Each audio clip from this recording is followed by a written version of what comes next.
सुना सुना भाई एगो बारे समाचार हो, हितवे में हितवा से भइलवारे मार हो, हितवे में हितवा से भइलवारे मार हो। सुना सुना भाई एगो बारे समाचार हो, हितवे में हितवा से भइलवारे मार हो।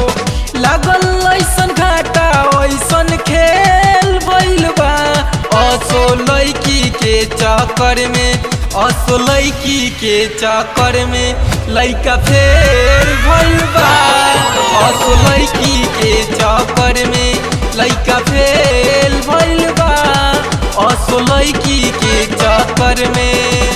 सुना सुना भाई एगो बारे समाचार हो, हितवे में हितवा से भइलवारे मार हो।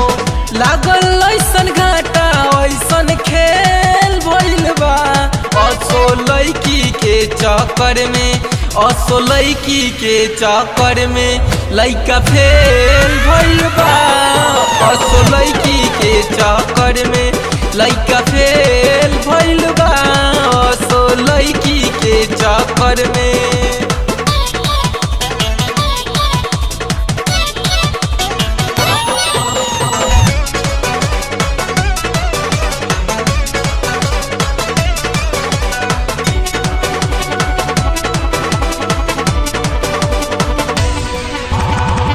रोजे रोजे पढ़े जाइत करित नया काज हो, हमारा यारवा पर रहित बड़ा नाज हो, रहित बड़ा नाज हो। रोजे रोजे पढ़े जाइत करित नया काज हो, हमारा यारवा पर रहित बड़ा नाज हो।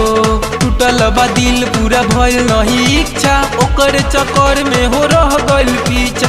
टूटल बा दिल पूरा भइल नहीं इच्छा, ओकर चक्कर में हो रह गइल पीछा। लागल ऐसन घाटा ऐसन खेल भइल बा, असो लड़की के चक्कर में, असो लड़की के चक्कर में लइका फेल भइल बा, असो लड़की के चक्कर में लइका फेल भइल बा, असो लड़की के चक्कर में।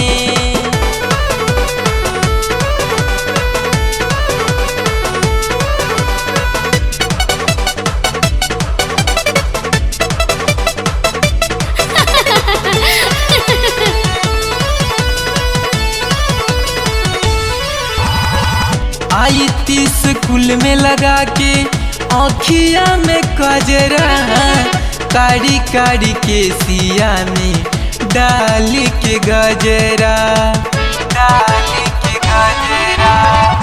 आई 30 स्कूल में लगा के आँखिया में कजरा, कारी कारी के सिया में डाल के गजरा।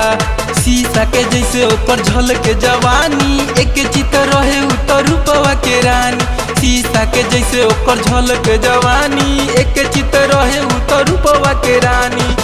सुपर हिट नहीं सुपर मेल भइल बा, असो लड़की के चक्कर में, असो लड़की के चक्कर में लइका फेल भइल बा, असो लड़की के चक्कर में लइका फेल भइल बा, असो लड़की के चक्कर में।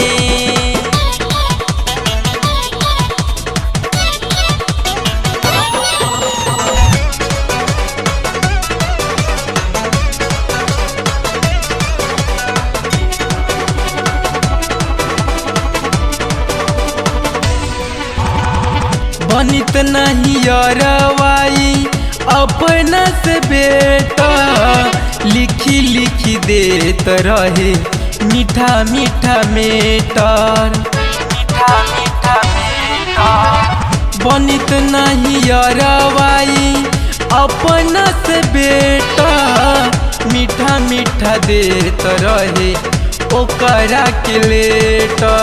इसरा पिलोटन देखी कइले विचार हो, भारी पड़ गइल अरुणमा के प्यार हो। इसरा पिलोटन देखा कइले विचार हो, भारी पड़ गइल अरुणमा के प्यार हो। टूटे गइल नेटवर्क एयरटेल भइल बा असो लड़की के चक्कर में, असो लड़की के चक्कर में लइका फेल भइल बा। असो लड़की के चक्कर में लइका फेल भइल बा, असो लड़की के चक्कर में। सुना सुना भाई एगो बारे समाचार हो, हितवे में हितवा से भइल वारे मार हो। लागल ऐसन घाटा ऐसन खेल भइल बा असो लड़की के चक्कर में, असो लड़की के चक्कर में लइका फेल भइल बा। असो लड़की के चक्कर में लइका फेल भइल बा, असो लड़की के चक्कर में।